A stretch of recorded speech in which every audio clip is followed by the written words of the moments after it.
say you're.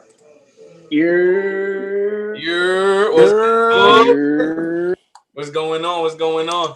Good day, Good Noodles family. It's your boy Willie Knight, first of his name, alongside my brothers Isaac, Adam, and Mel. My brothers from another mother, but don't let Janine tell it. Thank you everybody for tuning in for episode 2. Episode 1 was a pretty good success. We had a lot of fun doing that. Some good conversations that we'll probably continue in the near future once you guys give us your thoughts and everything. Today is a pretty special day. Today we're gonna have our first special guest on the Good Noodles podcast. We got Mr. Pierre Griffin, a good friend of mine. Yes, sir. From North Carolina, from Fort Bragg, back in those days. California native. He's out here in Cali now. I think he's in Sacramento, but I'll double check. Sac Town. Yeah. Real good dude, real good, humble man. Outstanding basketball player. Now you coming from Brooklyn, from New York, you done seen all types of stuff on the playground, man. I don't that boy play like JJ Barea. I'm telling you, man. I seen Lance play. I seen Uncle Steph play. You know, like everybody done. You know, you see the legends down there at Rucker Park, and this dude right here, he could hold his own on the court. Yes, sir. When I was in the height of my coaching days, he definitely made me a better coach, and he was really able to give me some insight, and we really kind of bounced ideas off of each other. Pause. While Willie say that, I want y'all to know, y'all never saw Willie coach, but when I tell you, my man's used to be out there in the full dressing suit with the tie.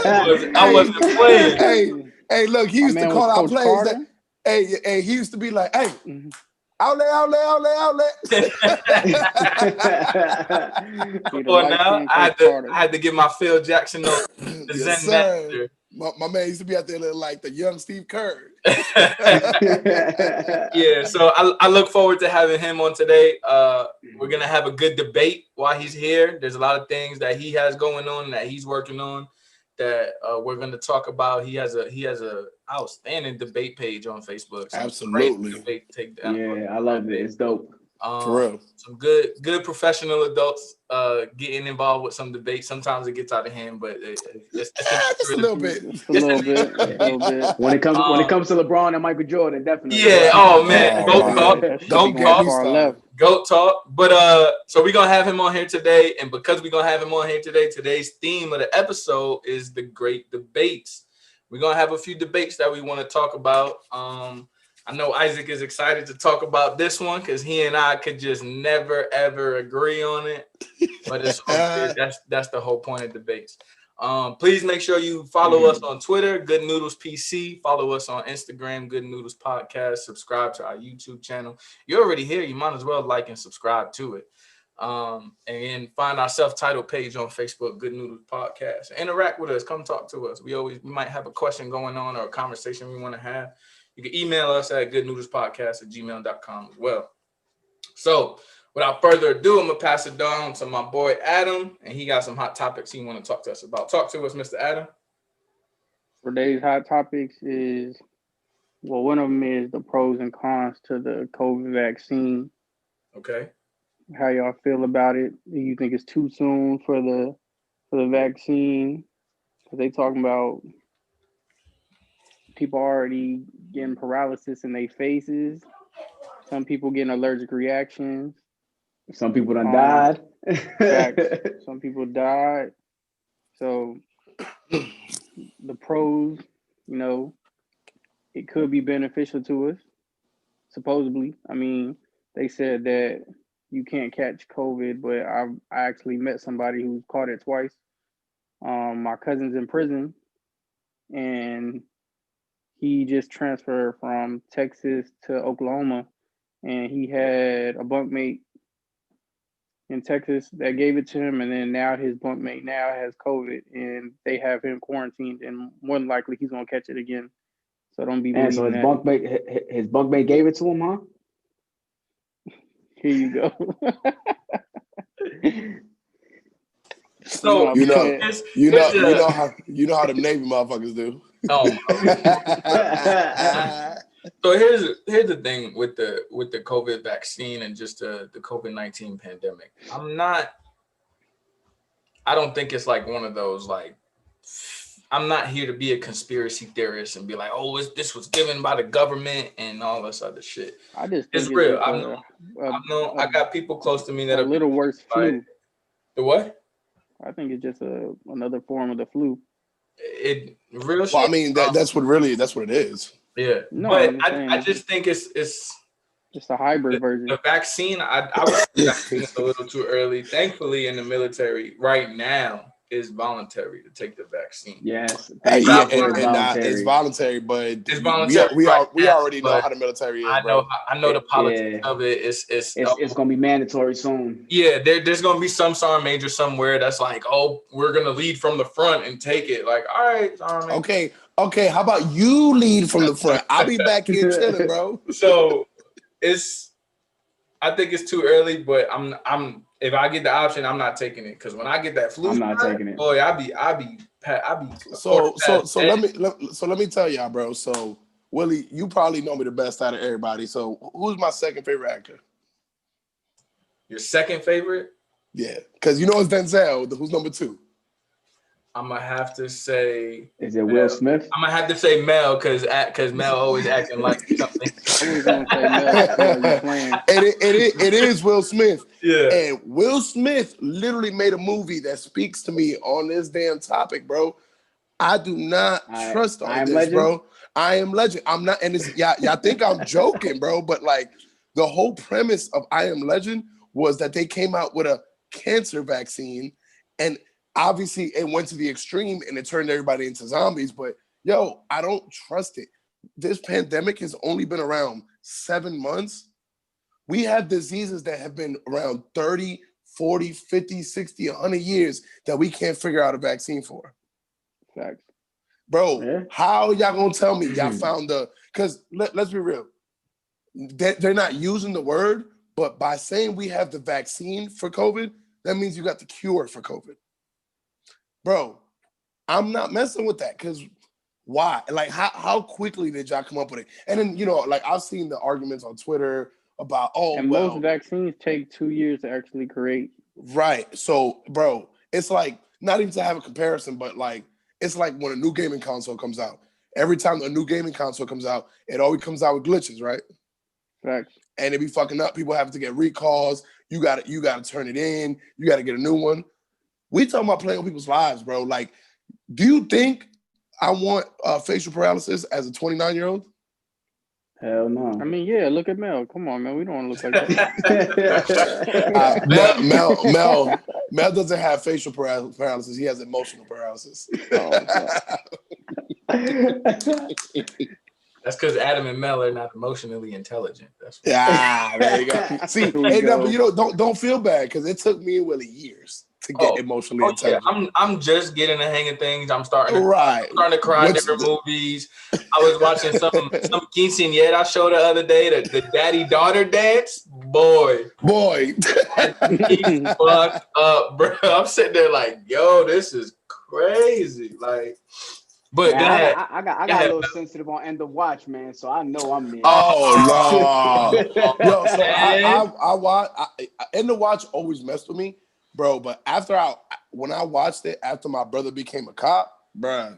Yeah, Yo, and shout out to Hondo, bro. Real talk. I know I want to. That's my dog. That's my dog right there. Shout out to Hondo. Even though he said I look like a thumb, shout out to that man right there. I mean, he's not lying.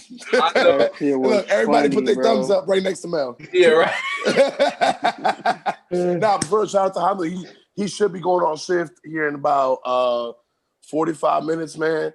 Stay safe, bro. But he's been killing it. Yeah. I do want to give him a shout out. Like he's one of the good ones. We always talk about, like, the plight of minorities in America, and as a police officer, he's trying to make sure things are done the right way. So shout out to him, man. So what's up, man? I appreciate him. I appreciate him for it. To get back to shout out to Hondo. So get back to the COVID vaccine.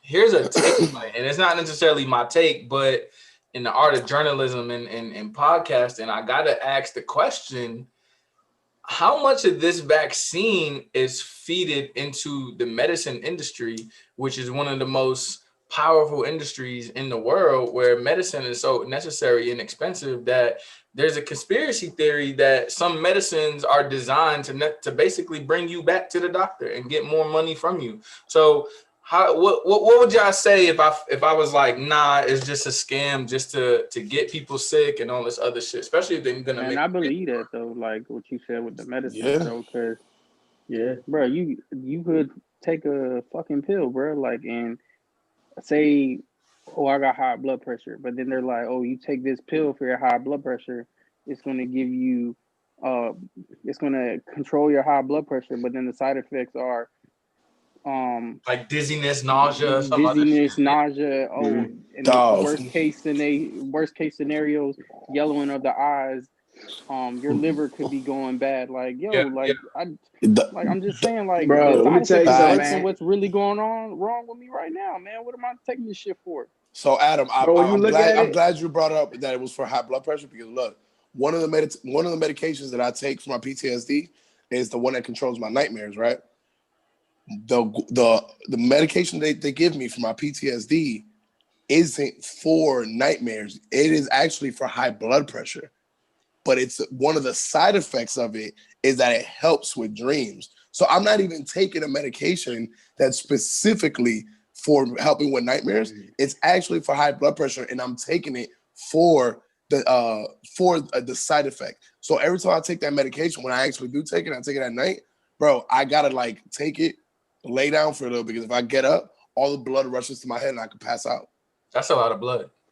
Yeah, bro. I got a big ass head. That's a lot of blood. Let me tell you something, man. Everything in this world, man, it's a hustle, it's a scam. Like the same with the medicine, bro. You got to think about it. Just when you take your car in, you go in like, yo, all I need is an oil change. As soon as you take it in there, they tell you 10 other things that you got wrong with your car. And then you get your car fixed, and about a few months later, you got to come back for some different type of service because they half-ass the job so you can come back. Same with the medicine. They half-ass the medicine so you can come back. Okay, so to that point, you just like, I don't want to fully fix your car. To that point, and I'm only gonna debate with you just for the sake of the episode, because I see exactly what you're saying. But as a subject matter expert on something, what's your thoughts on if somebody who's not trained and qualified to do what you do comes to you for help?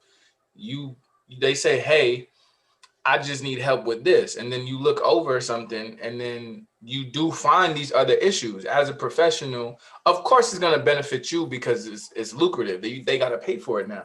But as the professional, as the expert, do you feel it is your duty, it's necessary that you say, hey, look, I fixed this, you're good on that, but I'm going to let you know now, you got these other issues right here. So I'm just to play devil's advocate, I'm gonna play both sides and say I get it. I'm not even mad about it. Like I took the car in the other day.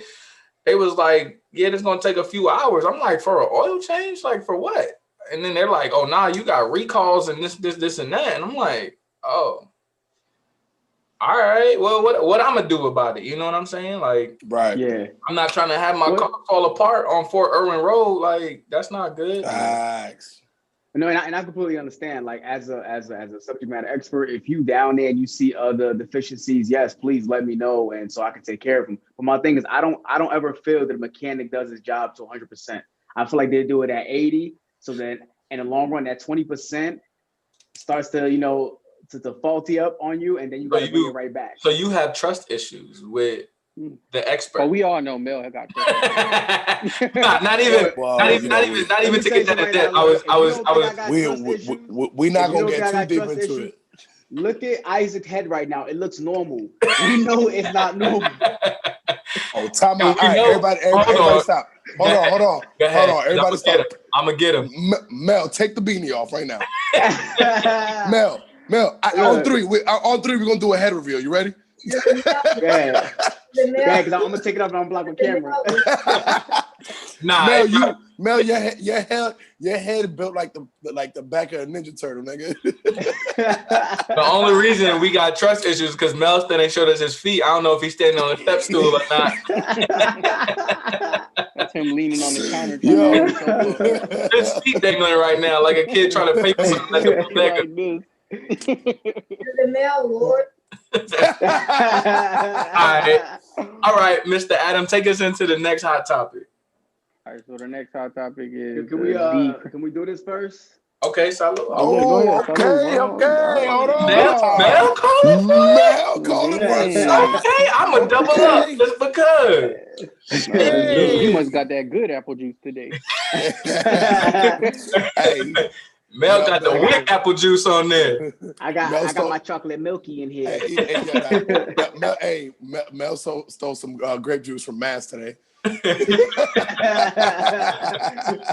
Yo, salute me, boys, man. I do my little dancey dance. Ooh. Yeah, but the second hot topic is the decriminalization of decriminalizing marijuana at the federal level. The marijuana is now they passed the legalization bill. So now here's what we need to tell the viewers before we get to into this conversation. Adam brought it up, and we told them we don't really care. Adam brought it up because Adam is a very good noodle, and he wanted to look out for his brothers. And Adam is the worst noodle. He said he's the goodest noodle. So, all right. So Adam brought up, he was like, look, he's out the army now. He could talk freely on it, whatever. He was like, look, y'all still in the military. Myself, Isaac, and Mel, we still in the military. So Talk about, yo, when Mel did that, Mel, where'd your neck go, bro? That's the COVID line jacket. It's a So understand that when we give our views and opinions on this, we are all speaking freely on our own merit, on our own. Absolutely. This is not something we talk about at work. This is not things that we are told to talk about at work. This is all just on us. So Star Major, if you're listening, I promise you, I'm not participating in married iguanas. Hey, I'm just speaking on it. It's great. My only question is, what happens to those that were prosecuted or got in trouble or kicked out the military? I mean, the military is far from doing anything about it, so I don't even got to worry. Actually, you say that. One of my mans, he I ain't gonna say his name, but he got some federal charges, to say the least, dealing with marijuana. So he's supposed to, from me and him had a conversation, and from what he told me, he said that after, if it goes federally, then it got to go through state and all that.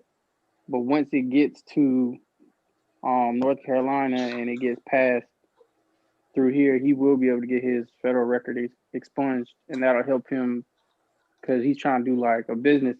So once he, pretty much they ain't really trying to fuck with him right now because he's a felon. And whenever they see the loan, they're like, oh, he's a minority, he's a felon, he went to prison for this, and this. So they ain't really trying to rock with him. But now, if they expunge it, all that, it's just going to be back to normal. Like, he ain't going to have to worry about any of that. Colorado legalized weed and took itself out of debt in a month. So imagine if they do that shit across the state. Colorado, California, Oregon. Yeah, Oregon, definitely. So yeah, no, but I'm just saying, Colorado was the first one. So that's why I just use that as an example. But so that's the only reason why everybody into it, because everybody wants a piece of the pie. My thing with it is so it depends. We got to look at the way we're looking at things. So are we looking at it like there's levels to this shit? Like, are we decriminalizing the use and sale of marijuana as a whole? Because now you got to think about it. There's a whole nother side to this drug trade, because when everybody thinks, for example, everybody thinks about narcos and the cartels, they think, oh, they're just moving, heavy stuff and cocaine. No, bro. From the last documentary I watched, 40% of the cartel's work that they move is marijuana. So what's that going to do to that? There's going to be consequences to it, because now if it's legal, the cartels they're going to lose 40% of their business. Yeah. So they're about to lose a lot. They're about to lose a lot in Oregon. Yeah. Oregon. So look, so are everything. we decriminalizing it to a certain extent, or is it like, how are we classifying? Like, there's so much, like, it's so fresh and so. Bro, it just depends on the state, really, because. Well, but we're talking about at this point we're talking about a federal decriminalization. We're not just talking about state by state, because at this point it's federal. Like the talks. So but also understand it was just the House. This still has to get past the Senate, right? So, and it's a Republican-led Senate, so I don't know the chances of it getting past the Senate, but he said the House passed it. They're gonna have to pass it back. Go ahead, Mel. Go ahead. Will you get an outfit change? Yo, let me live, bro. What happened? The Knicks lost, and now you already taking the. No, first of all, we didn't lose. Second of all, I wanted to feel a little more comfortable, so I put on a jersey that actually got my name on it. Oh no, you put on a jersey that actually fit. What's your take on the legalization of it, Mr. Moretta? So, on the legalization of married iguanas, my bottom line is, first of all, free the homies. No, I'm not even trying to be funny. Seriously, free the homies. That's a fact, I feel like it should be retroactive. Like, you know how in the military, when new policies are enacted, they say, all right, well, this policy is effective this date, but you're gonna get a grace period of this date. So, like, if you fall into this category from this year to this year, then you're gonna have a grace period. I think it should be the same thing with the married iguanas. You know what I'm saying? Like, I feel like if you in jail for possession and intent to sell of, marijuana, you should be, as soon as the shit is approved, get the hell out of jail. Because why should I be serving? Why, if I'm in prison serving a term, looking out the window, not trying to be funny. Y'all seen that Squidward meme where he looking out the window and Patrick and SpongeBob just running around? If I'm in prison serving a term for something that's legal, you know what I'm saying? Like, I don't care if it was legal at the time. I did whatever time I did. It's time to go, bro. Like, that's it. Like, it is what it is. Like, you can have whatever. Again, to play devil's advocate, at the time it was against. It wasn't legal. I hear you. That's why I'm talking about. It should be retroactive. The only reason why that shit ain't gonna happen like so fast is because they're gonna have to hand out so many checks to all these inmates that have either done time or are doing time, and then them getting the paperwork together and getting it pushed to the right people to be like, oh, this person's getting out because of these charges. So it's gonna be a real shit show to begin with, honestly. That's a fact. Like, I really feel like when they first let it get approved or disapproved, like, because so many people that's out is gonna be trying to get their situation cleaned up, and then you got all those people that's in there that's trying to get out. And then on top of that, once they get out, then they're going to end up fighting their little local government, state government. So then they get that check for, I've been behind bars for X amount of years. They owe them money because technically you put me in prison for no reason. Right. Yeah. Should have been legal. I mean, they should be compensated. It should have been legal. I was just about to say that. It should have been Mel. But yeah, that's really interesting. I just think financially it opens the door for a lot. Number one, it creates jobs off the rip. It creates jobs right there. It can be a street pharmacist legally. Now, exactly. Yeah. Now you got a bunch why you think Adam got that big backyard now? All right. With that being said, our guest has arrived, so I'm gonna bring our guest in, and we can start this debate now. I just want to introduce it to the world, Mr. Pierre Griffin, a former service member, a vet. He's a real stand-up guy. He's really funny. Him and Mel the same height. There's not many people that I would. Damn, so he about to be on the step stool too. I'm gonna bring him in, and then I'm gonna talk a little bit more about him, and then we'll get into it. So y'all give a round of applause from Mr. Pierre Griffin. Ready. Yes, Let's go. Yes, sir. Ladies and gentlemen, this is Mr. Pierre Griffin, newlywed Pierre Griffin. Okay. My man right here got the stepdad license out here. Shout out to the stepdads. He's a veteran. He's a great ball player. He's a great mind.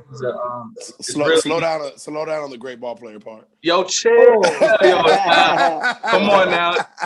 Don't make him give you two knee braces. You got one good knee left in you, bro. Chill out. So this man, he's gonna mess up his ankle. You already know it's halfway broke.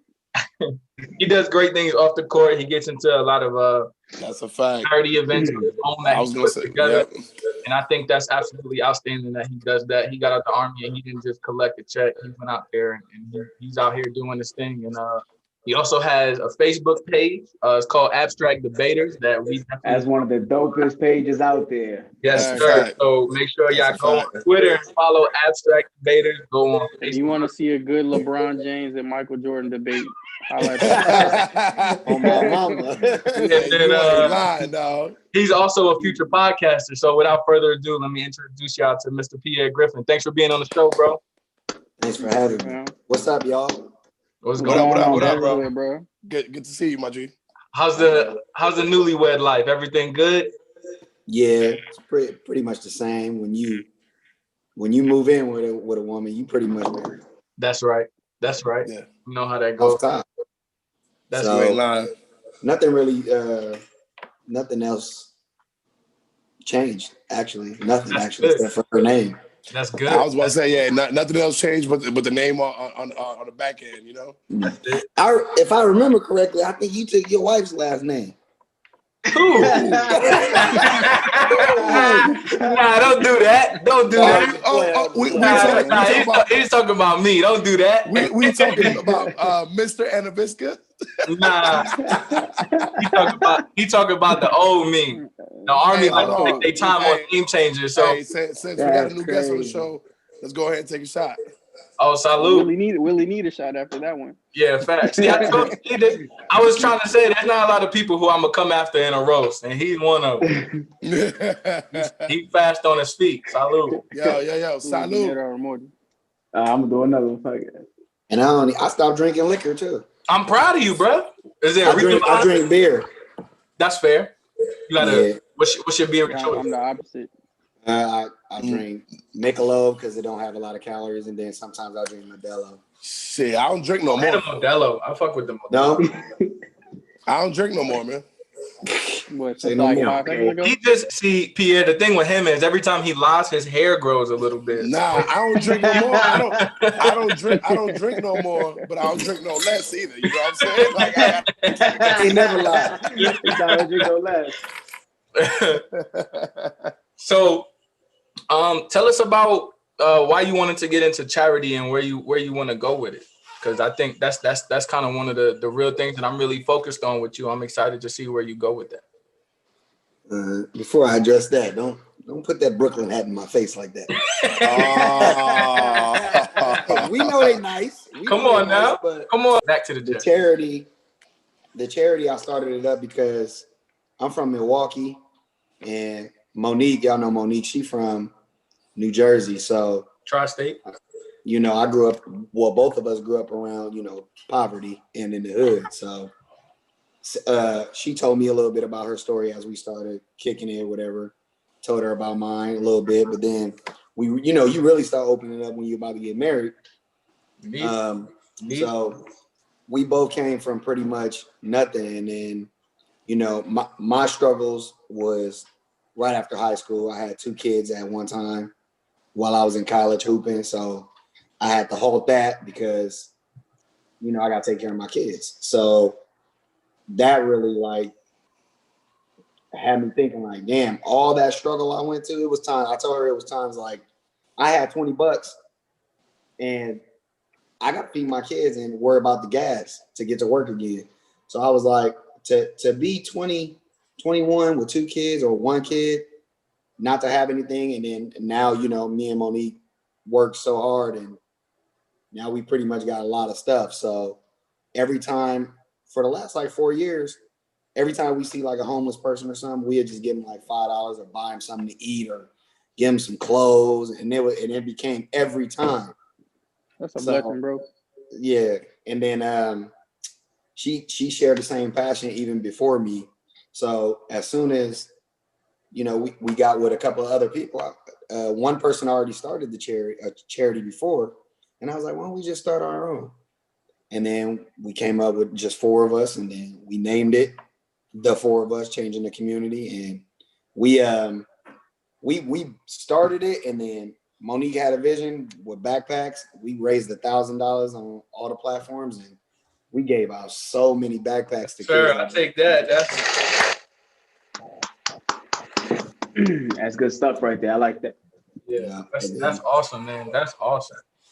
That's really good. So I know when it's time for me to get into that, that's one of the dreams that I had, one of the visions that I had. I know I could come to you for that. At least you could at least see like some of the shortfalls that you had, or that information. Like, damn, I wish I would have known that when I was getting started. Shit like that. Yeah, it's basically the paperwork, man. At the beginning, because you go in tax exempt, and you know the government don't like that.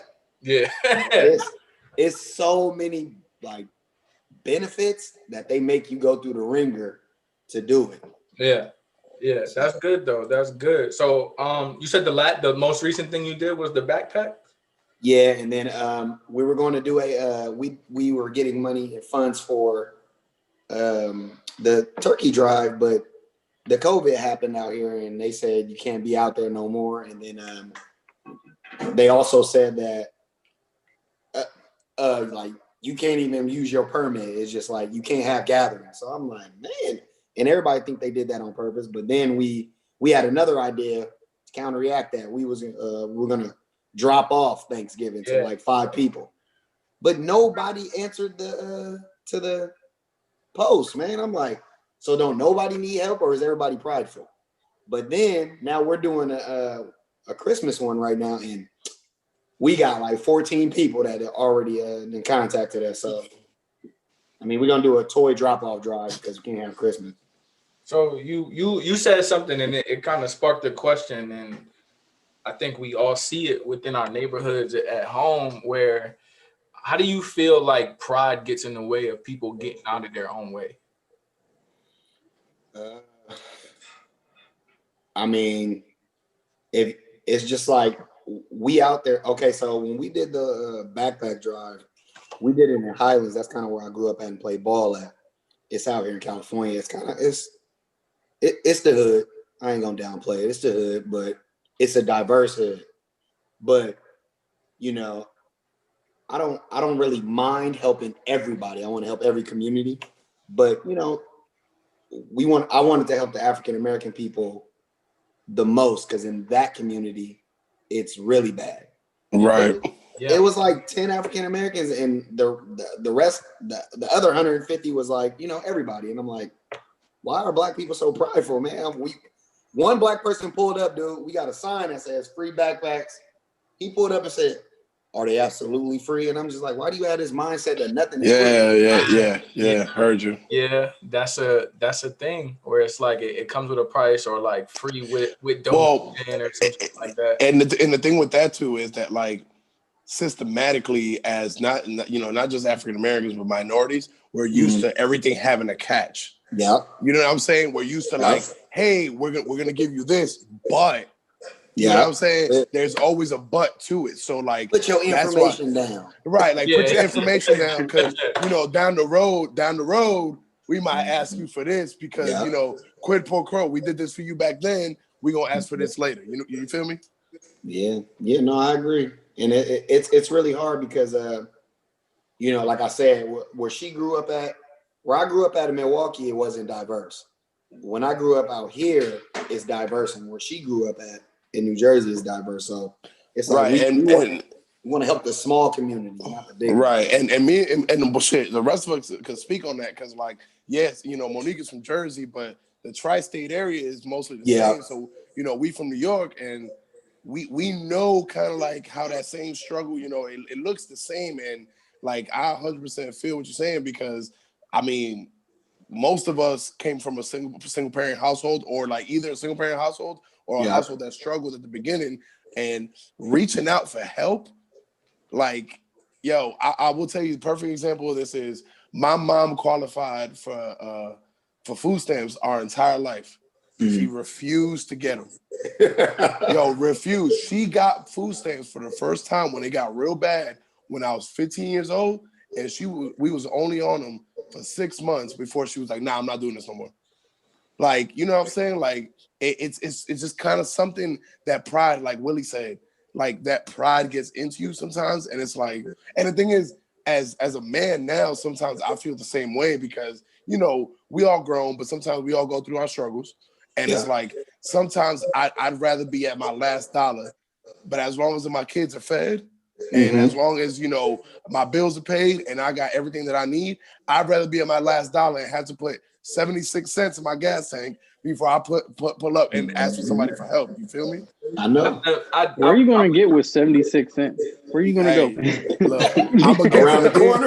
I'm going to get from here to the gas station, bro. He's going to get from here to the next gas station. That's what it is. Really, though, one of the main reasons that I really wanted to do the charity as well, not only helping people, but I wanted to, like, some type of shrine or statue or something where I grew up at. Like, no one ever wants that. Like, when I be asking people, like, what you want to be, or kids or anything, no one ever says, shit, I'm from Bed-Stuy. I want a statue in Bed-Stuy for me helping people or something, kind of like a Nino Brown. Like, right. I want that in Highlands. Like, this was a good dude, man. He played ball here. You want to be that local hero, money. Pretty much. Yeah. Yes, sir. So you gonna keep it there, or you trying to? I mean, like me, just naturally, I have a vision and I take it like, oh, I want to start it in Brooklyn, but I'm trying. Yeah, that's what we doing. I'm trying to go coast to coast, you know, like I want to global with the shit. You know? Oh, we got going back to Egypt with his. We got a little care package thing coming too, where we finna send 5 random people overseas that's deployed. Hell yeah. Just free stuff. We're about to do that too. I like that. Yeah. That's dope. That's fire. So just for the viewers, like people did that a lot. Like Adam, like Mel just brought it up and he's joking, but he's dead ass. Like when I was in Egypt, we got care packages every time we got mail. Like it wasn't directed towards anyone in particular. Like we would pick up mail and there would be at least 30, 40 boxes worth of care packages. Yeah. There, you know what I'm saying? So like doing shit like that it's really good, man. Like, and I have so much respect for that, because a lot of maybe people don't understand, but I can't really speak for people, but it takes a lot of work and planning to do. Absolutely. And really, it's not just like show up with some backpack. Let me go to Walmart with three G's and then fill some backpacks. Like there's things around it, you know what I'm saying? Like it takes a lot of work, and I really do. Like I tip my cap to you, man. That's dope, man. Hey, the people want to know though. Do you have a backpack for Mel?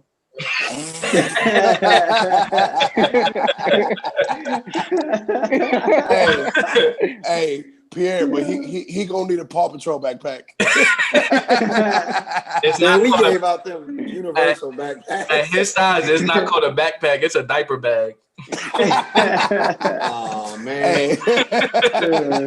So we spoke a few times about your passion for basketball, and I know you and we have a relationship on and off the court, and you got video evidence that I hope you stop sharing, because it's not good for my image, because I'm gonna just say it off the rip, but I'm a better coach than I am a player. Facts. Pierre played. Pierre played. That boy. That's a fact. I ball like recreationally when I'm bored and got nothing else to do. But if I'm watching the game, it's because I'm breaking down the game, and I am a much better coach than I am a player. And there was a few times I had to step in the game, and I just wasn't ready to step in the game. I wasn't even ready to get the ball, and it's terrible. But that's a fact because I done gave Willie the work in that Barracks fucking basketball court one time. Lying. The dude weighed about 250 and like post up game on fire. Yeah, like come on, fam. Like we had to do it was jail ball out there. I had Willie in the post, and all I heard was ugh. Yeah, and then later it was like, yo, Will, you got ibuprofen? Hey, no, let me tell you, me and Willie have only played each other in basketball one time. That was it. After that time, me and Willie was both laid up in his room like, yo, damn, my knee hurt, bro. God. So you and I, Mr. Pierre, we have a good relationship with basketball. We share a passion, and I know you are a very talented basketball player. Like, I mean it when I say, like, and I'm not trying to plug where I'm from like that, but I've seen great ballers. I watched Lance Stevenson play. I grew up watching Steph play. I've been to Rucker Park watching that's a great fact. basketball players play that nobody's ever heard of. And I'm telling you, man, you have it. Like it's crazy watching you play, how you take over a game, the passion you have for it. And the only person I could really compare you to is Kobe Bean Bryant. It's just the way it's that mentality you have.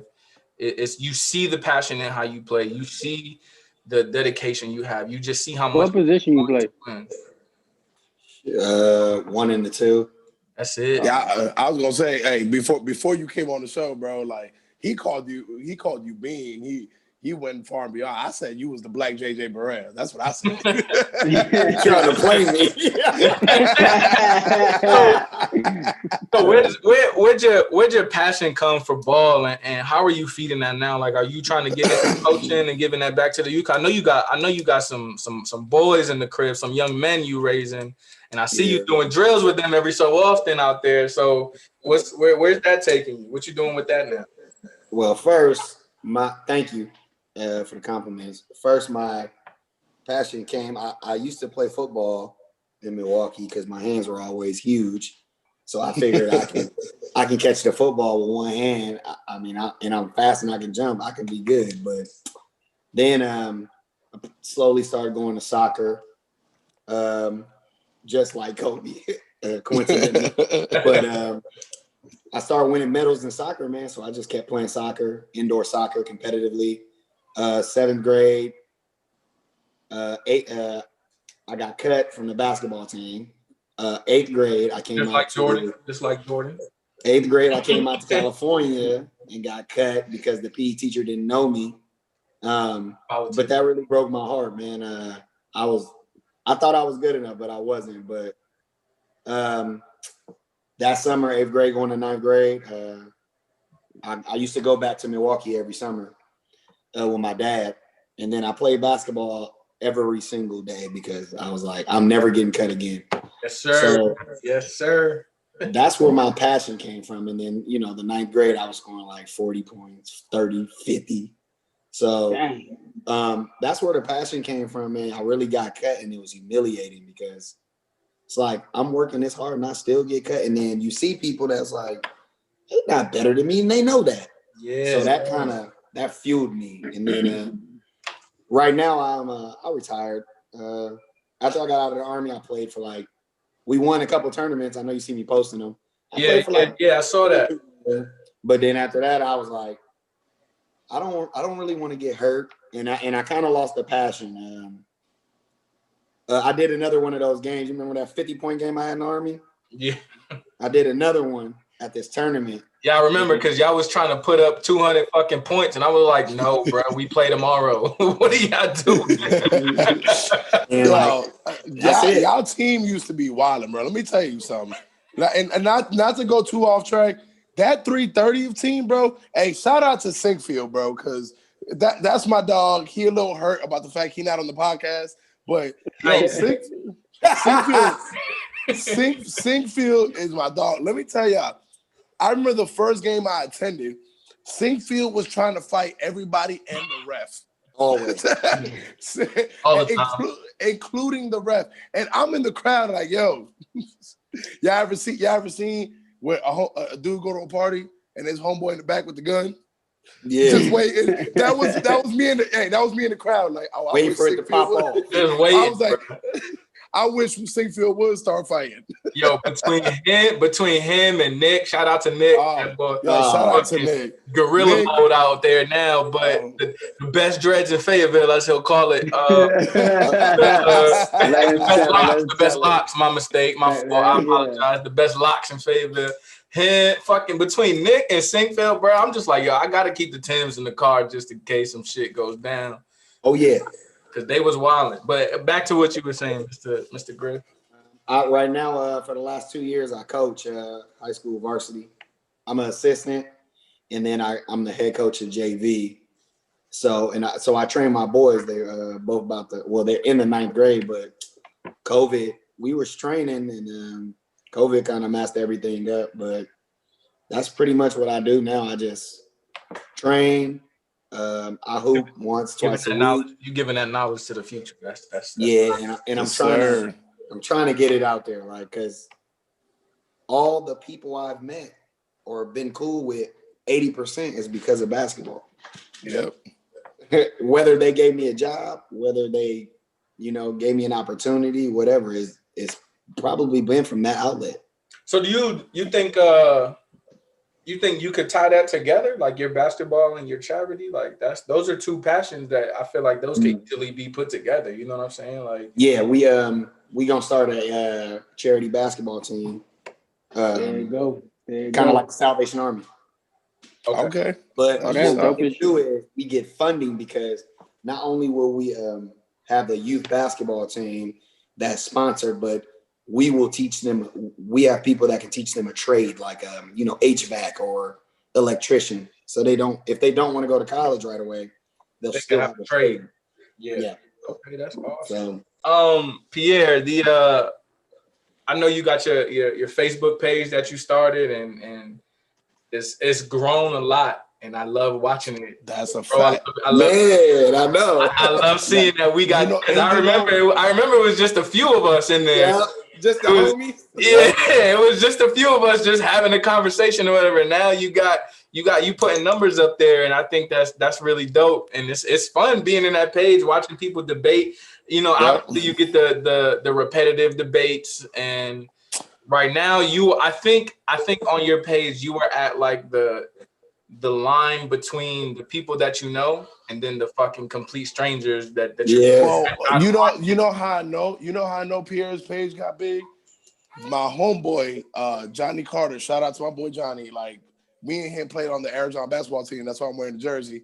Like, my boy Johnny, I don't even know how he made it to the page, because like I know I invited a bunch of people, but then like he wasn't one of the ones that I invited, because me and him weren't Facebook friends at the time. And I seen him in there, and I'm like, bro, like that's how I know, like, he has no association to none of us in this crew, in this call right now, outside of me.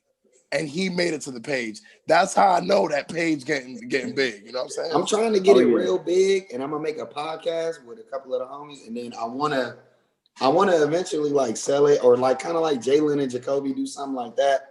That'd be fun as hell. Yeah, man. Yeah. There's some good debates in there. Now, it's starting to get more diverse, because it's people that you know, and you just said a lot of people you know is through basketball. So a lot of debates in there is basketball driven or NBA driven or whatever. You get the repetitive debates that like you get GOAT talk. I mean, Jordan is the GOAT, but whatever. All right, we know that. That's cool. So, and me personally, me, I be trying to throw some baseball debates in there, and it'd be like. Yeah. It'd be like 2-3 comments, and then everybody quiet. I'm like, yo, I think one time I even tried to throw some tennis shit in there, and it was crickets. I'm like, all right, we're not there. They're like, yo, you the only one who know Jeter in here.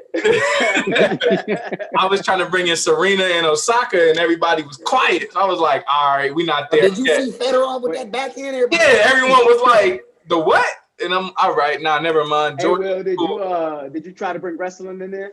Not yet. No, we've done it a few times. We've done some wrestling shit in there a few times. You know the biggest challenge with the group, if y'all gonna even start, when y'all start y'all page, the biggest challenge, my nigga, is respect. They do not respect each other. I'm like, damn. Can we just debate and argue? Yeah, it gets real personal sometimes with debates, and it's annoying. You don't even know this man, right? Mr. Pierre, who do you think is the greatest of all time in the NBA? Well, from what I've seen, I've been watching ball since '91. That's when I started watching the NBA. I've been watching ball since then. Me personally, okay, so I got two GOATs, right? Because from a player's aspect and from a spectator's aspect. So from a spectator's aspect, I think the GOAT of this era or people our age is Michael Jordan, right? Because we just see him dominating, and that's cool. But then from a player's aspect, it should be no comparison. I think LeBron James, when you talking about people I've seen, because he does everything. I mean, for someone that averaged 28, 8, and 8 every single year for 15 years, that no one has done it, not no small forward. He has stats like, what is it, like 15,000 points, 8,000 assists, 6,000 rebounds. That wasn't even a record because no one else has ever done it. Me and Mel about to get hot on this one. But I mean, that's my hands looking like my this. whole thing is like, I'm waiting to come in. I got one more thing. So, and this is how I kind of end this debate for people who play basketball. If you were on the court and you were good, would you want to play with somebody that's not passing you the ball, or somebody that's telling you, hey, if I get double, be open so you can get your money? You know what I mean? I'm playing with LeBron. So Pierre, this is my thing though. That I've heard that argument a lot about people who say that LeBron's go whatever. People act like Jordan wasn't a playmaker on that side. Jordan was. Jordan did make his teammates better. Like there's a reason. Don't get me wrong. Like Scotty on his own. Scotty was a great player on his own, but Scotty wouldn't have been Scotty if he didn't have Jordan. Absolutely. So that's why LeBron got 200 more games played, and obviously his career is not over. He only has 200 more games played, but he has over 4,000 more assists than Jordan. Right. No, I get that, but the thing is that wasn't. He was situational, Jordan. Right, that wasn't Jordan. That's what I was going to say right there. Because that wasn't Jordan's game. Series, he averaged 30 in the finals. I think he averaged 32, 8 assists, and like 7 rebounds. Right. So when Jordan needed to turn it on, that's my point. This is my point about Jordan. If I need one game, put it like this. If I need you to win one game and that's it, we the end all be all, we gonna win the ring, I'm taking Jordan over LeBron. That's can't argue with it. Here's the thing, right? It's really tough. It's really tough, and I'm glad that we never played together where we had to decide. But that's tough. To me, there's no question about it. Like if I'm in Game 7 of the Finals and I say I need one game, you go out there and make it happen. That's where you fucked up because you can't pick Jordan in Game 7 of the Finals because he's never been there. Well, I'm saying you never been in Game 7 in the Finals, fam. Situationally, but that's what I'm saying. Go ahead, man. So if we look at LeBron right now, where he's at right now, right, and we know that this dude still got like 5 more seasons in him, right? And you say he's like 28, 8 and 8, right? So Jordan, from the time that he's played his all careers, he got like 1,000+ games, right? He's got 36 and 5 as a shooting guard from his era, where it was really just him as the scorer who people depend on for him to score. Because that's what it was. Like his teammates actually wanted him to score. It's not like they were saying, "Hey, like we're not getting the ball enough." They really looked for him to score. Now with LeBron, he had teammates that were actually just as good as him. Not all around as good as him, but effectively scoring was as good as him. We talking about when he linked up with Dwayne Wade, he had Chris Bosh, or when he was with Kyrie Irving. These are guys that he can actually count on to score just as much as him, or even as even more. So that's probably why Jordan ain't got as much as assists as your boy. But for me, I'm gonna always pick Jordan like my man. What about the rebounds? So the rebounds, that's just all hard. My whole thing is like, I think Michael Jordan is the greatest, but longevity wise, you can't beat LeBron. It's LeBron. LeBron is at 17 at the top of his game. Like, bro. LeBron still got a solid 5 more years in him. So I don't know Jordan, about 5. I don't know about 5. Nah, he gonna play till his son get in the league. This dude is a cyborg, bro. He's a cyborg. He's not human. LeBron is not human, bro. No, like that's the only thing that, to me, that's where there's like discrepancies. But I look at it completely different. Like LeBron, like he's already like way past Jordan. You know what I'm saying? Like Jordan had already retired, then went to baseball, came back, and then went and played a few more years, and then retired, then came back and went to the Wizards type shit. See, Adam, that's the thing. Like you zoom past that, but what I want people to understand, even though most of us understand it, Jordan didn't just retire and go play baseball and came back. Jordan retired, plays baseball, and came back and won championships. Mm-hmm. No, but that, you know what I'm saying? Yeah, no, I fuck with that. I already said Jordan, to me, he's the greatest player. But I'm saying longevity wise, ain't nobody holding LeBron. Let me ask y'all something. When y'all talk about the greatest player, do you guys have so like in the Army, you got 2 E4s, you got 1 promotion. How don't we look at like I forgot what it's called, LES, and we see all these accolades? Yeah, the ERB. All these accomplishments. ERB. Then we pick ERB. Right? Or ERB. So even the performance, like you go in front of the board and you still have to perform with your stats. So we got shit. I'm a big Jordan. He got 6 of them things. Okay, so Jordan got 6 rings, right? Yeah. But what about everything else? What about all LeBron got 5? None of that matters. You working towards it's what puzzles me is okay, LeBron, Michael Jordan 6-0 in the finals. All right, cool. I'm not. LeBron's 3-6. LeBron is 4 and 4 and 6, excuse me. But the fact that my man has been to 10 NBA finals on 3 different teams, like this bro, era? In this era, because and obviously there's a laundry list of Hall of Famers that played against Michael Jordan.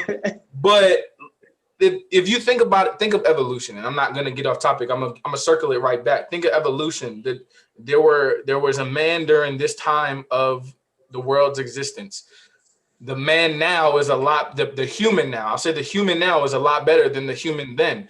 The shit fucking evolved. So Jordan played in an era where, yes, you got greats, you got big men. The art of basketball was a lot different when Jordan played. LeBron now with so much more competition and still made it to an NBA finals. This debate is about to take a hard left turn because I'm gonna tell you this is the way I look at it. LeBron is playing against people who are averaging like the average height is like 6'3" to 6'6". that's what LeBron is.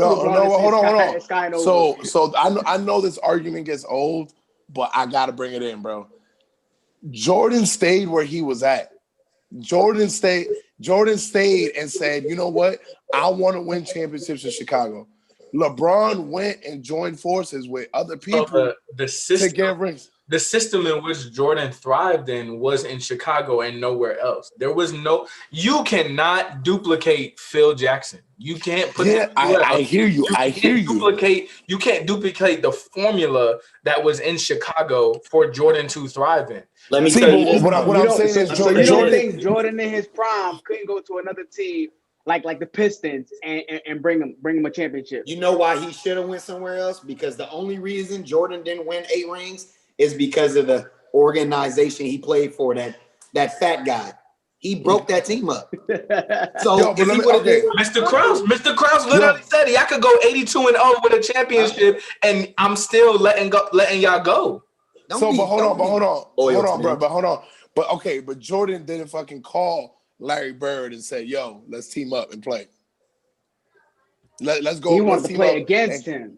He could have called him, because the only thing that Jordan couldn't do is call the Pistons because he lost to them several times, right? So that would be the equivalent. Yeah,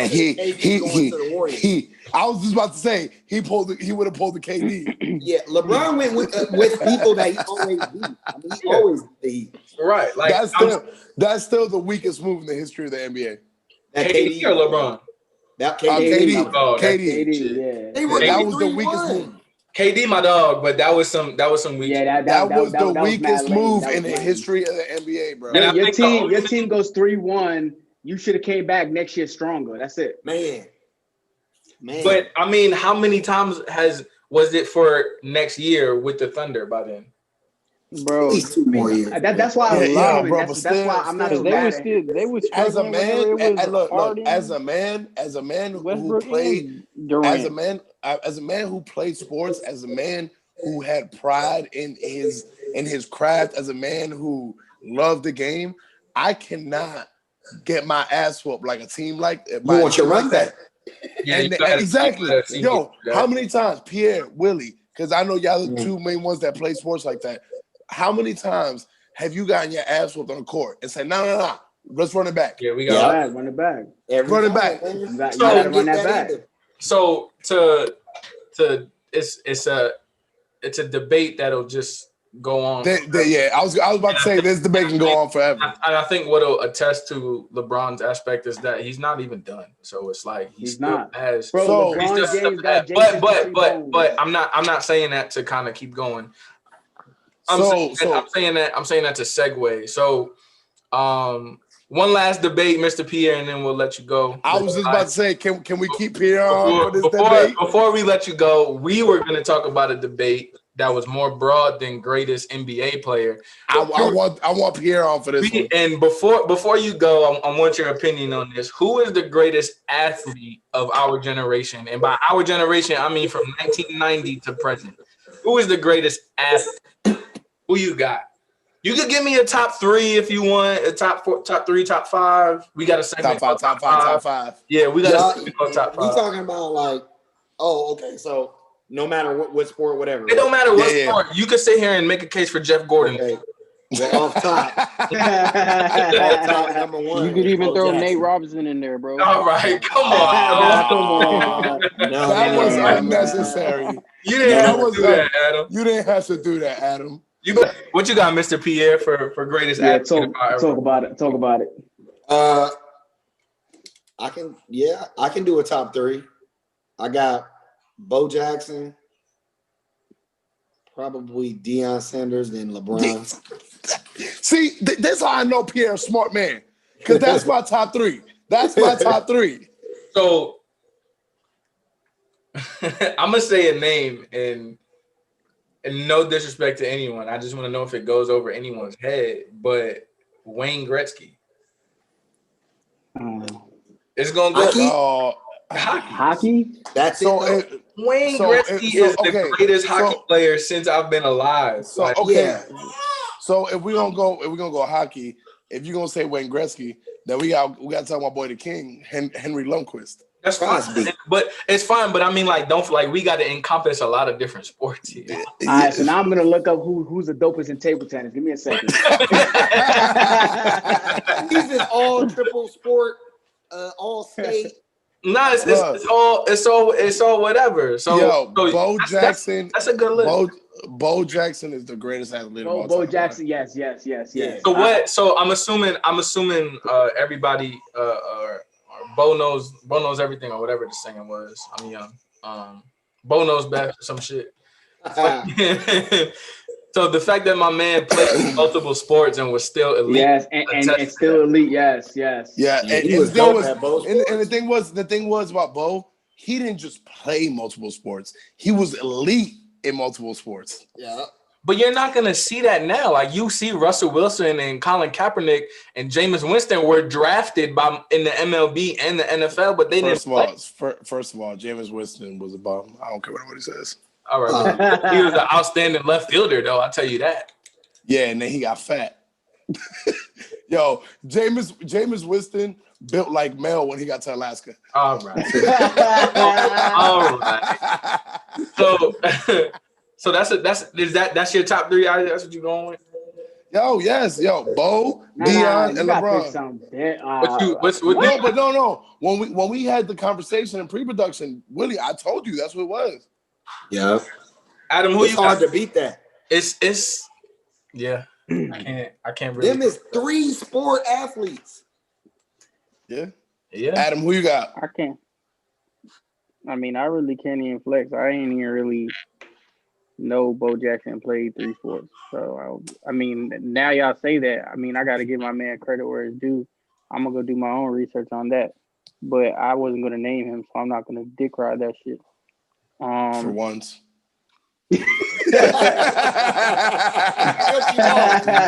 Come on, man. But athlete wise, since we just talking about everything, I was gonna say Deion, LeBron, and I know it's gonna be a wild one, but here we go. Nah, Tiger Woods, bro, like that nigga, like he. Hey, yeah, no, I'll give you Tiger. Tiger was athletic. He messed up his back, bro. Tiger was athletic till his wife went through his phone. No, notice he was athletic afterwards because he ran. Hey, notice as soon as his wife went through his phone, my knee. Yeah. Oh nah, it's been years of playing golf that hurt. Yeah. All right. I can't argue. I can't argue Tiger with that because he dominated his sport, and that says something when you dominated. But you know what we're gonna have in the comments, right? Golf isn't a sport. Golf isn't a sport. Golf isn't a sport. I keep it back. I see shit like NASCAR and golf, and I'm like, why is this on ESPN? Bro, they have especially when they make a top 10. Like, why? Okay, no. A top 10 is okay because a hole-in-one that shit is tough. We talking about winning a race. That ain't exciting. That's not like I'm not about to watch you make a left turn before. So Mel, I know you said you wanted to go last, and I'm gonna play the people person, and I can't really disagree with Bo and Dion, and I know Pierre said LeBron. I'm gonna say LeBron. I'm gonna say LeBron because of his longevity. That man from 2003 to now has been considered one of the best NBA players in the league, hands down. Now, arguably, you could say number 1, 2, or 3, and that's fine. But the fact that my man is in the top 3 conversation every single year since his rookie year says a lot to who he is. Absolutely. It's not like he's been like you think of the Tracy McGrady's and the Greg Odens who've been ridiculed by injury. LeBron didn't have to go through that. Yeah, he got hurt a few times, but he's in year 17, going on 18 now, where it's like he's still elite. So LeBron is at the top of the list. I'm gonna throw Serena Williams in there for the simple fact. Oh, absolutely. That's a good one. That's a good one. That she has dominated her sport. She won a championship while pregnant. So shout out to the fact that she is a superhero. You know what? Shout out to that. Shout out to the fact that all I'm gonna say is Bo Jackson is a triple sport athlete, but he can never play while pregnant, and that's just something he'll never be able to do. And shout out. All right, so if we're gonna say Serena, can I say Lisa Leslie? You can. Ooh, okay. I mean, Lisa Leslie was dope. Gave everybody the smoke. Nobody could handle her. But for me, I'm also gonna say Floyd Mayweather for boxing, right? And fuck Floyd. Oh, damn! How much money you done lost? even though for me, my GOAT is Tyson. My GOAT for boxing is Tyson, but I'm gonna say Floyd for this one. And then for baseball, Tyson was in the 90s, so why wouldn't you say him? Yeah, 1990 to now. Yeah, I'm gonna say Floyd because, like, bro, 40-0 or 41-0, however he went out, bro. That's like mostly unheard of. Besides, like Julio Cesar Chavez type shit. I mean, like, Floyd went out 50-0. Yeah, that's 50-0. Matter of fact, 10, but he's all right. There's literally billboards in Vegas. You drive by Vegas, you see the 50-0 billboards. So then me, I'm gonna be a little biased, but I don't care. I gotta say, for me, the greatest shortstop ever in the world. Oh, Derek shit, Jeter, bro. Derek Jeter, bro. Okay. For me, that's who made me want to play baseball. I started playing baseball watching Derek Jeter, bro. Seeing what he could do. You want me to Mel, you want me to see? Mel want more airtime. That's why he said Derek. Mel, you want me to see? You want to see me get Willie mad? Talk about it. Don't get kicked from the phone call, bro. At one point, Derek Jeter wasn't even the best shortstop on his team. Facts, bro. Everybody, but we ain't gonna talk my about boy it. A-Rod, bro. That's crazy because A-Rod was a third baseman when he went to the Bucks. A-Rod was definitely the third baseman. A-Rod was a better shortstop than Jeter, but whatever. If he was the better shortstop, they would have put him at shortstop and made the best third baseman to me in the Yankees, like Scott Brosius, I think. Ooh, that's not bad. That's not bad. Between I like Scott, that's good. That's what's up. But these are some very good lists. To the viewers at home, hit us up on Twitter, Instagram, Facebook. Fine. In the comments, who you think who's the top 3, top 5, whatever you want. I know we got some old heads that's listening or watching, so I know y'all about to make y'all cases for Wilt Chamberlain and Bill Russell and Jerry Rice. Oscar, and I know when this airs, I'm gonna get a phone call from Janine talking about why you didn't say Muhammad Ali and all this other shit. You know why? Because Muhammad Ali had the shakies. His daughter gonna put them paws on you. Oh, facts. Tatiana, get that ass, bro. I'll let Tatiana again. Yo, Mr. Pierre, we appreciate you coming on the show. Thank you for taking the time. Pierre, before we let you go, man, tell the people where they can find you. And you can find me on Instagram. My charity page is the four of us 916. You can find my other page on Facebook. It's Abstract Debaters, where we debating with respect about whatever you want to debate about. And I appreciate y'all for having me, man. It was amazing. Absolutely, brother. Hey, we appreciate it, bro. Till next time, man. We'll keep in contact. Yep, we love having you on, brother. All right, bro. It was a pleasure. No doubt, man. Take it easy, fam. Hey, that was my boy. That was my boy Pierre. We loved having him on. He really do his thing, and like we said before, man, y'all can find him where he said you can find him. You hear me? So, shout out to Pierre for coming on. Thank you so much. We appreciate it. We gonna move into the next segment. Before we continue the debates, we gonna talk about what really scuffs our Timbs. Oh my God! Episode 1 got a little spicy, and we didn't even. Episode 1 did get a little spicy. We didn't get a chance to see what Mel had to say about what bothers him, but I feel, and I know in the bottom of my heart that whatever Mel has to say is gonna be even more spicy than episode 1. So, what scuffs your Timbs, Mel? You know what scuffs my Timbs? Is a woman who tried to tell a man how to be a man who never had a male figure in her life. Ooh, hold on. Bullet. So my they thing coming is to get you. They might come to get me. But my thing is this. How you gonna tell a man to be a man and your dad never came back from the store? I'm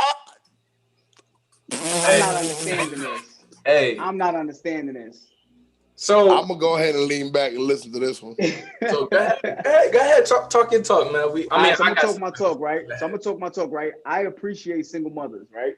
I Shout love single mothers. Shout out to the single mom. I come from that household. Like I said before, episode 1, my dad passed away when I was 9 months. So my mom had to thug it out. My grandma had to thug it out. But my mom and my grandma never raised me to be on some like, yo, we raised you as a mom and a dad. So they showed me how a man should respect a woman, but they never made it seem like, yo, this is what a man's supposed to be like. This is what a man is supposed to act like, pretty much.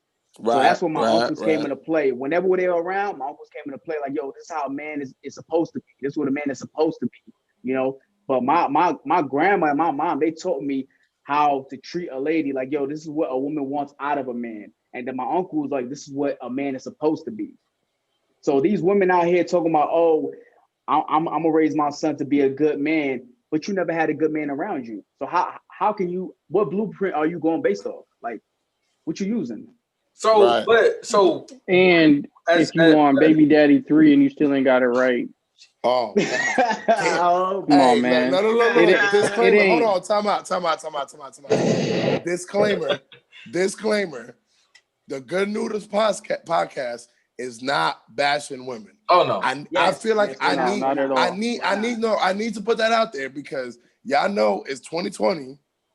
People are sensitive about certain topics. Yeah. I feel like don't forget, remember me, I put Serena in my top too.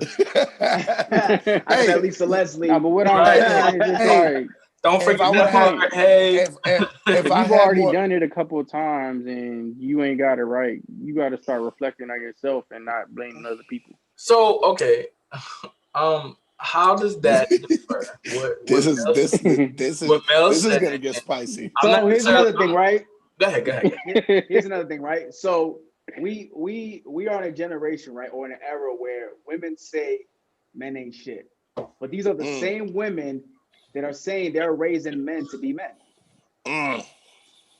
So what are you doing? I mean, okay, so as we spoke about the other day for episode 1, how we basically grew up without dad in the crib.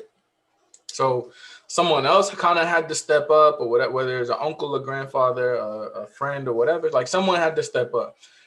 Yes. So explain how that is different. Like we don't have a good dude in the house to go off of. Explain how that's different from what you're talking about. Just so we could draw the line to say this is not what I'm saying.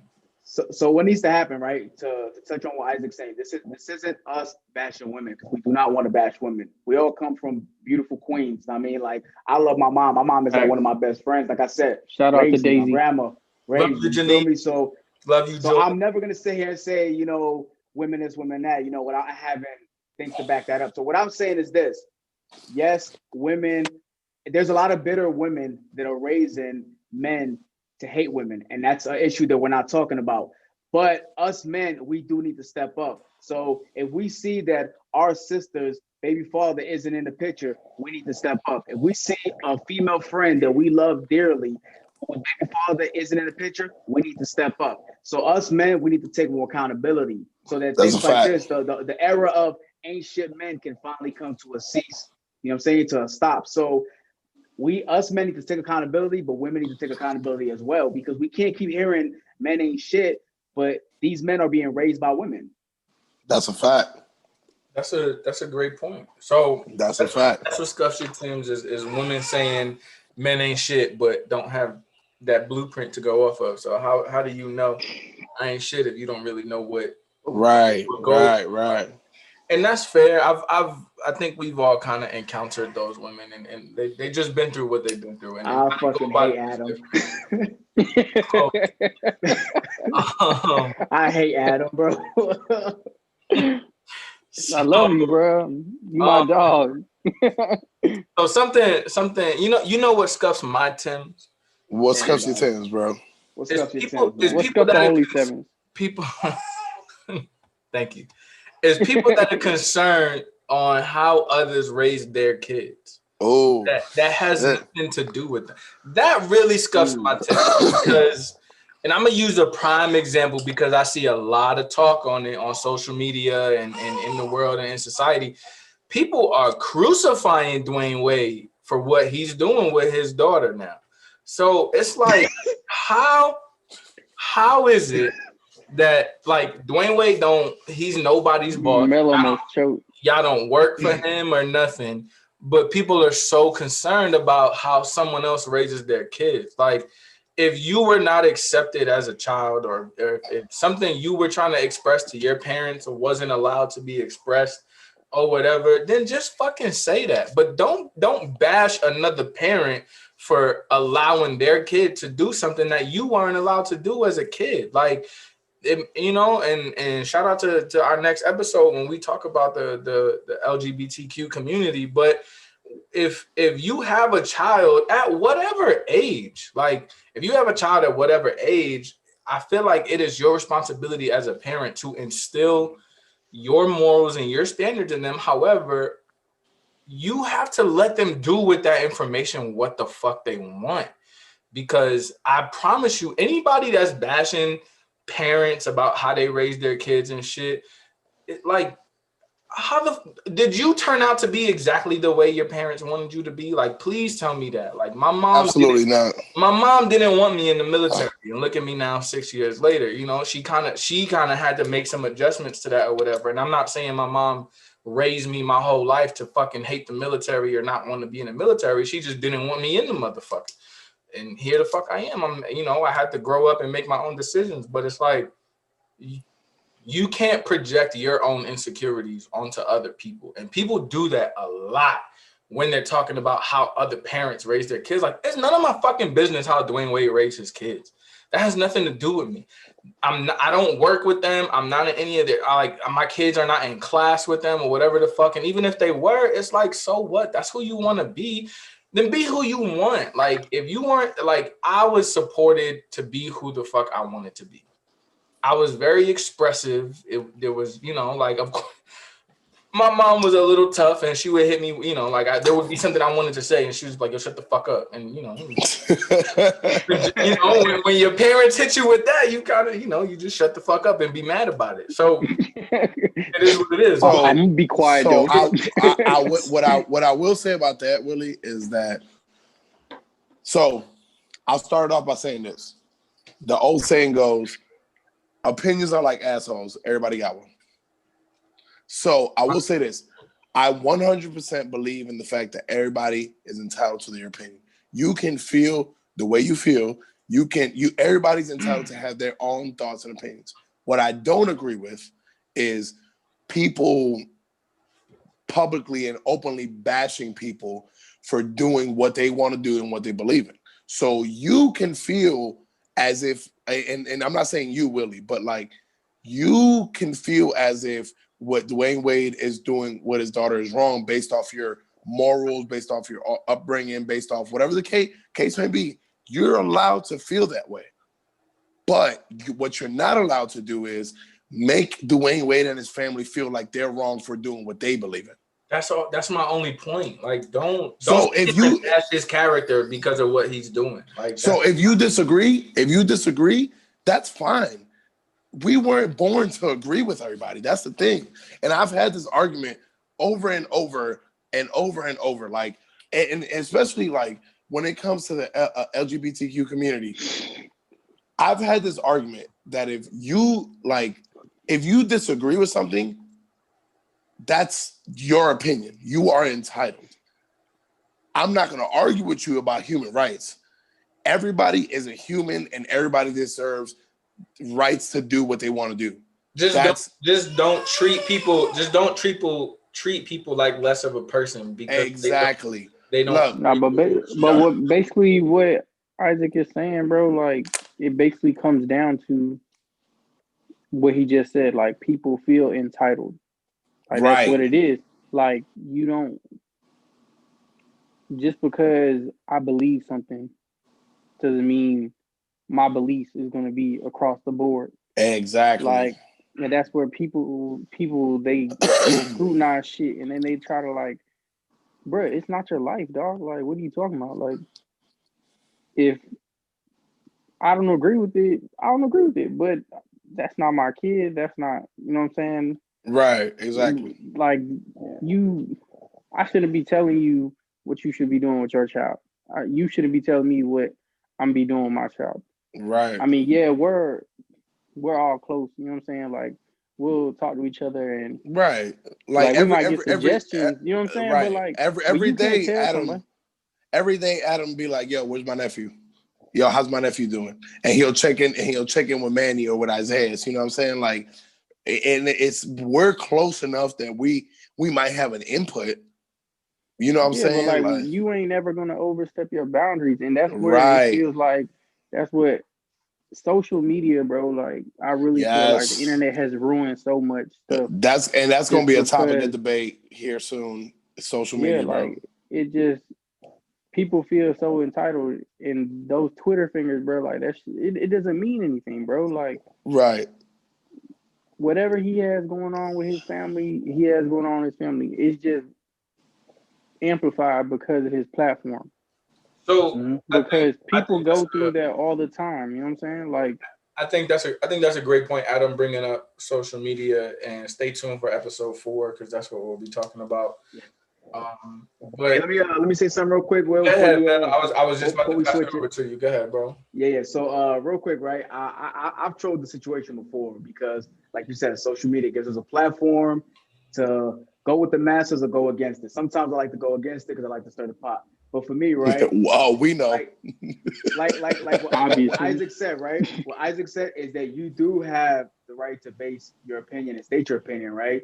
But you don't have the right to be mad at how somebody's parenting their child, because as long as there's love in that household, that's all that matters. And for me, right, when I see these parents dressing up their sons in skirts or whatever stuff like that, right, I may troll, but deep down inside, how I look at life and how I look at everything is, if Dwayne Wade was my friend, would I look at him any differently because of how he loves his son? And I wouldn't.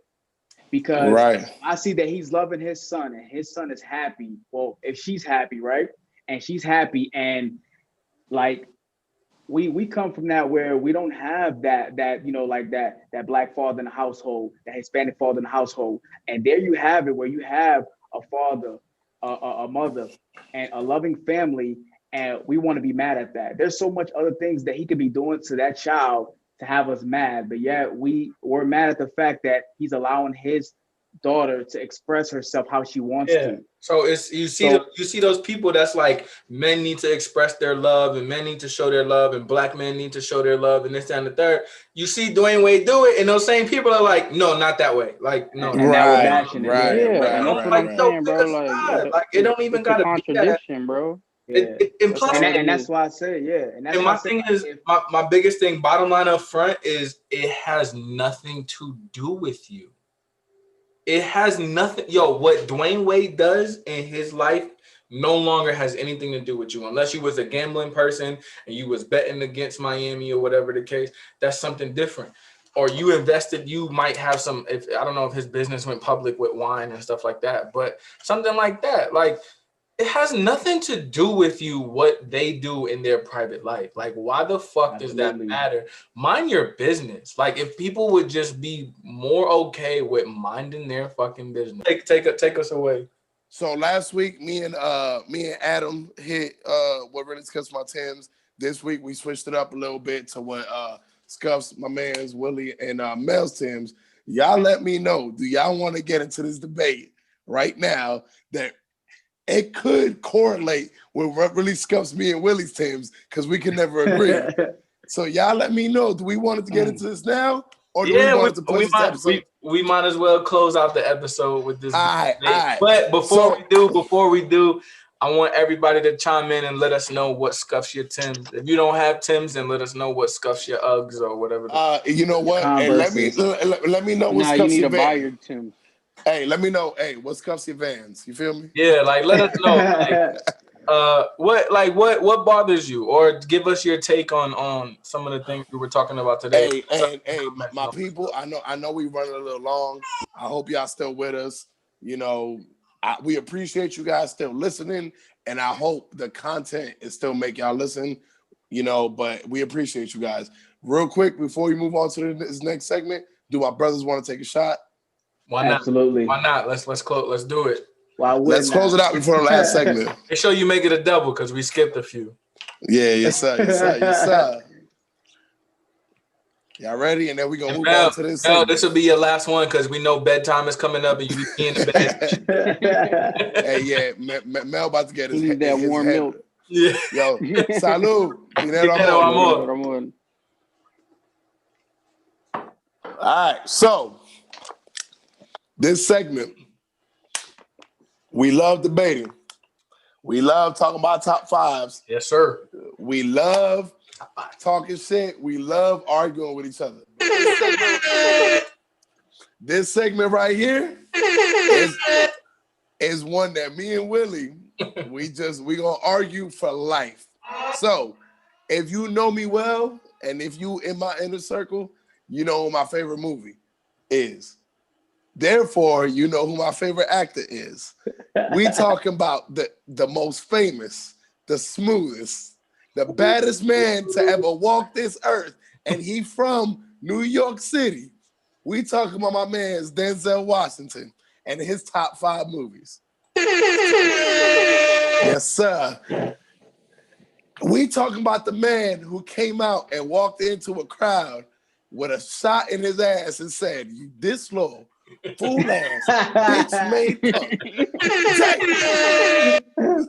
So We gonna get into this little discussion. We gonna talk about Denzel's top 5 movies, and by top 5, I mean 2 through 5, because we know nothing topping Training Day. Fucking lies. So since I'm clearly the biggest Denzel fan in this group, I'm gonna let y'all go you first. was talking about dick riding earlier, but look at you. Hey, everybody stop and have a moment of silence. Adam finally made it funny. Nah, but I'm gonna have to take that away from him because there's no such thing as dick riding Denzel. I'm sorry. Thank you. I'm sorry. All right, but yeah, real quick, Willie, I'm gonna slide it to you. Give me your top. You gonna slide it? You want me to start?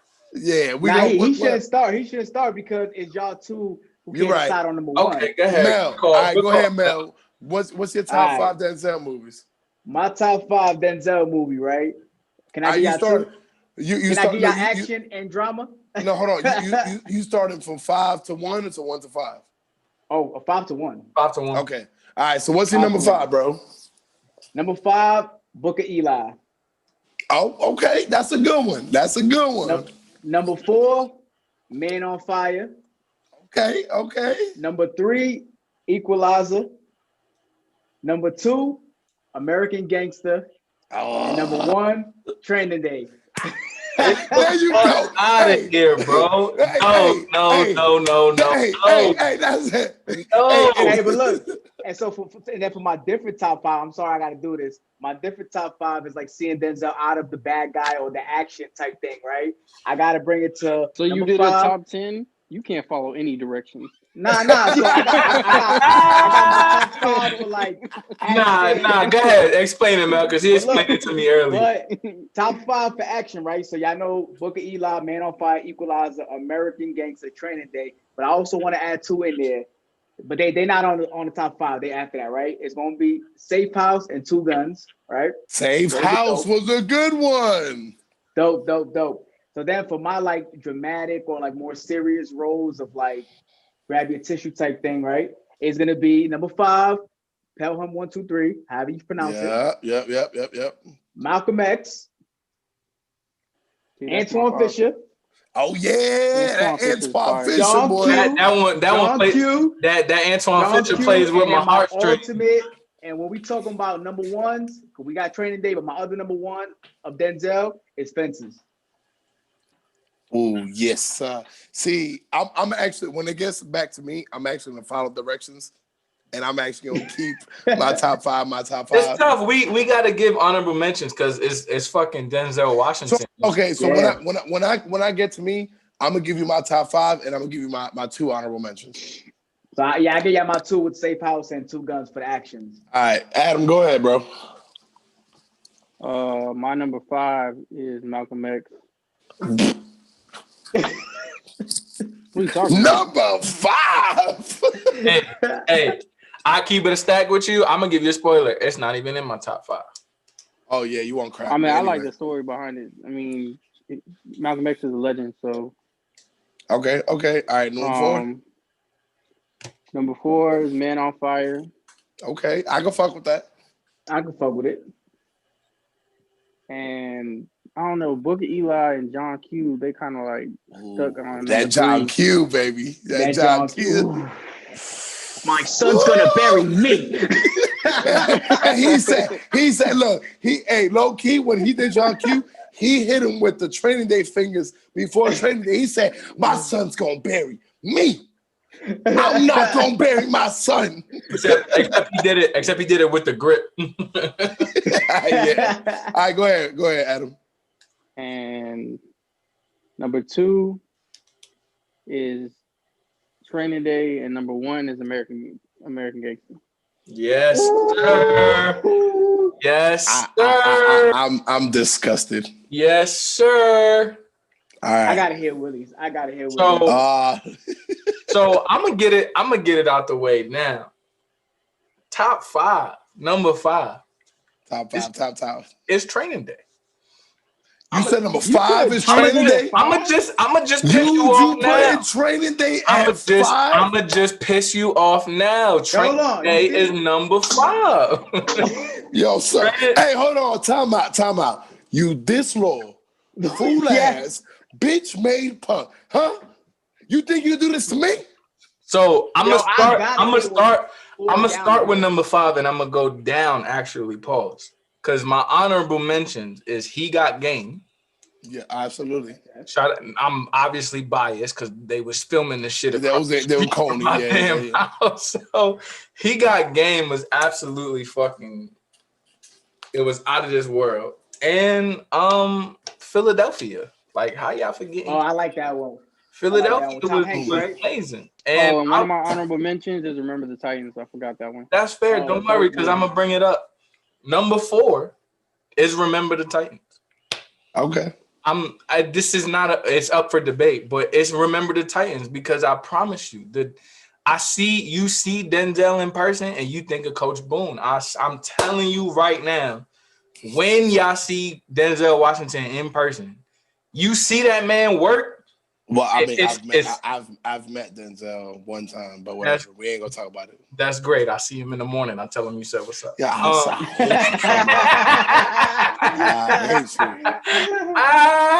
crazy. And I'm tight because I gotta be at work at 4:30. I gotta be at work at 4:30. It's crazy. Number 3, John Q. It's man, what a fucking movie, bro. I already know he about to piss me off for this number 1. Number 2 is Fences. I love that movie. I can think of this one number 2. I seen it one time and I'm like, I can't watch it again. The acting is fucking amazing. Yo, when he looked at him, he said, "Boy, I'm your father. I don't have to like you." I said, that shit hit me right here. Where does it say I gotta like you? Where does it say I have to like you? Number 2 is Fences. Number 1, numero uno is American Gangster. Like, how? Thank you. How is it anything other than American Gangster? Like, it's so fucking wild. So I ain't mad about the number 1 being American Gangster because that scene. He said, I'm mad about Training Day being number 5. Yeah. When my man said, oh, you want your 10%, huh? There goes your 10%. And then goes to sit down at breakfast and was like, what was we talking about? Like, yo. I will say this. There's a lot of quotables in American Gangsters. There's a lot of scenes in American Gangsters that I will live out for the rest of my time being like, it's days where it goes by where I say like lines from American Gangster. And I don't do that for Training Day. But still, Training Day is number 1. And shout out to the fact that I could quote Training Day beginning to end, bro. Shout out to the fact that one of Jay-Z's Jay-Z's most underrated album is American Gangster. Yes, my God. I love that album. Absolute fire. Say hello to the bad guy. They say I'm the bad guy. So, are y'all ready for me to hit y'all? Give us number 5 through 2. All right, so number 5 is a movie that none of y'all mentioned. What is it? Flight.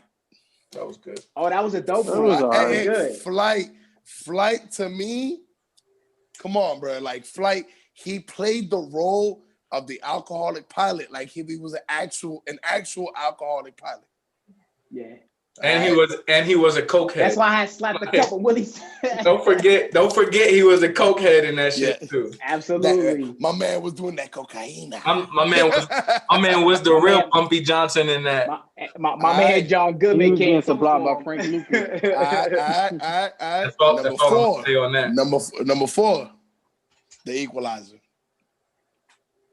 Number 4 to me, The Equalizer, bro. Like he switched off on and off that role of being like a trained killer to being like just this retired guy that worked at fucking Home Depot. Like he played it so well. You feel me? Absolutely. That was really kind of, I don't want to say out of his element, but out of his element. Because you don't really know him. I loved it.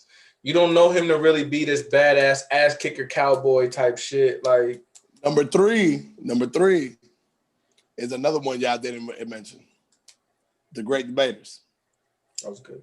Oh yeah. I can't see. Yeah. See, don't say. Oh yeah, it was.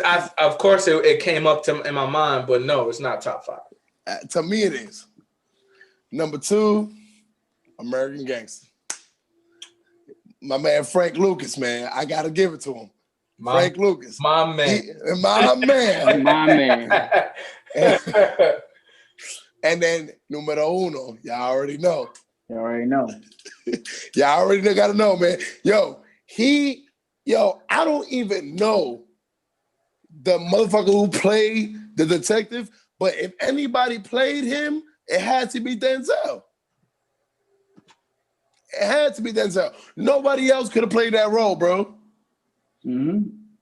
Speaking facts. Yo, nobody else could have played that. Yo, and I'll go off on a mini tangent real quick.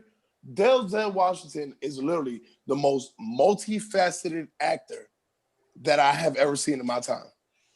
Hold on. That's a whole nother debate because I don't really believe. Yeah, because I'm about to say because we could add Leonardo DiCaprio into that. Okay. Oh, hold on. I'm a big Leo fan too. Don't get it twisted. I'm a big Leo fan, but he's my number two. Will Smith is my number 2, but Will's my number 3. So it goes for me. It goes to me. It goes Denzel, Will, and then Leo. Because what is it that puts these in your top 5? Like, what is it about the movie that really? Is it quotables? Is it story? Is it so Training Day period? Like now, remember we're talking top 5 Denzel movies. Where I'm not talking like. The overall concept of the movie. So the way I look at it, I'm looking at it by the way Denzel played the character. So, bro, Denzel Washington, my number 1 for Training Day. Come on, bro. Who played a better crooked cop than Denzel Washington? Let me say that the reason why Denzel is my number 1, right? Because when Denzel does a movie, right? I put it like this: when somebody else does a movie, I can actually sit here and think of like 5 other actors who could have did that role just as good, if not better. When Denzel does a movie, I can't think of nobody. Bro, I can't think of somebody who could top his performance. Name one person that could have played Lonzo Harris. Not Lonzo Harris, but Detective Alonzo better than Denzel. I'll wait. Nobody. So I just want to double check. I want to do some math with Isaac, and this is just going to drive my point. Oh, here we go. I'm gonna give you a number. Hold on. Do you want to take a shot before? We can't. I don't know if it'll help your math. Will it help you? Will it? Okay, let's take a shot. And while we take a shot, I ain't got no more. So y'all got it. So salud, dinero amor. Think of this number though. 105. Okay. Multiply that by 2. What do you? Okay, 210. You already confused them. 210. Shut up, Adam. You can't even spell, Adam. Shut up. 210. Okay. You said, right? Now think of 210. Mm-hmm. Think of the number 266. Okay. Which number is higher? Obviously 266. Do you know that American Gangster grossed $266 million in the box office versus Training Day's $105 million? So this is not just my opinion. This is the masses that wanted to see American Gangster. But no. Because the first wait. Hold on, wait. Okay, but Thor 1 grossed more than Iron Man 1, but Iron Man 1 was the better movie. That's not true. Wait, listen. Iron Man 1 wasn't better than Thor?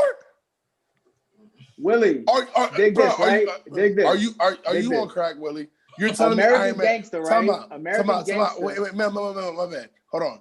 Hold on. I triggered him. Hold on. You telling me that Iron Man 1 wasn't better than Thor? All right, everybody. That takes us to the end of the episode. I know it was a very heated discussion about Denzel's greatest or whatever, and just understand, like most debates, there's really no end product because I still don't think Training Day is number 1. Isaac still don't think American Gangster's #1, but that's okay. That's still my brother. I love him, but just know on movie night we're gonna have to flip a fucking coin to see which one we gonna watch. And it is what it is. Thank you again, Mr. Pierre Griffin, for coming on the show. We really appreciate you coming here. That's a fact, my boy Pierre, man. We definitely gonna make sure we get Mel his book back. We applaud the work you're doing out there. We look forward to contributing and promoting it. We look forward to your podcast coming out. Everybody go and join the Abstract Debater page on Facebook.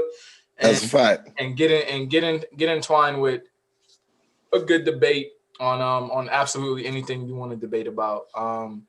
Thank you, Mel. Thank you, Adam. Thank you, Isaac, for being on here. Thank you, everybody, for watching. Make sure you go follow us on Instagram at Good Noodles Podcast. Like our self-titled page on Facebook, Good Noodles Podcast. Follow us on Twitter, Good Noodles PC. You already here. You might as well go like and subscribe. Yo, like and subscribe, baby. Make sure you share. And thank you, Good Noodles family. We are the goodest noodles coming to you from California, from Alaska, from North Carolina. We appreciate it. Thank you, everybody. We'll see you next week. Hey, holla at your boy. We out of here. All right. Take it easy.